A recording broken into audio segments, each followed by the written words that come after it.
जय श्रीराम मित्रांनो, good morning. 6:30 वाजता online झालो होतो. 7 वाजता आपल्याला कल्याणवरून कोथरूडची ट्रिप पडली. मॅडमला सरला पिकअप केलं. डायरेक्ट येऊन सीएनजी भरून घेऊन डायरेक्ट लागलो मी हायवेला. तर घाटात येऊन जाममध्ये अडकलो. पुढं बघतो तर काय गाडी बंद पडली होती, त्यामुळे जाम झाला होता.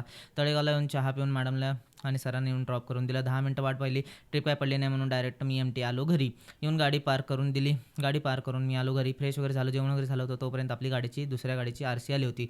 2 तास आराम करून उठलो होतो तोपर्यंत आपला पैलवान आलाच. कसा दिसतो पैलवान? 7 वाजता मस्त फ्रेश होऊन दिवाबत्ती वगैरे केली, चहा वगैरे केला आणि छोट्याला उठवलं, चहा वगैरे पिलं. दोघंजण मिळून फ्रेश होऊन आम्ही चाललो देवाच्या दर्शनाला. येऊन बाप्पांचं दर्शन घेतलं, त्यानंतर मारुतीचं दर्शन घेतलं. आमच्या पाण्याच्या मोटरीचं वायरचा प्लग जळाला होता, प्लग चेंज करून दिला. मस्त जेवण वगैरे करून घेतलं. मित्रांनो, चला तर आराम करायची वेळ झाली आता आपली. तर आजचा ब्लॉग कसा वाटला नक्की कमेंट करून सांगा. रोज नवनवीन ब्लॉग्स बघण्यासाठी आपल्या पेजला फॉलो करून ठेवा.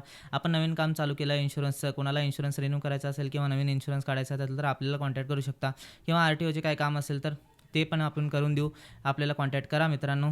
चला तर आराम करा. बाय, गुड नाईट, जय श्रीराम, काळजी घ्या.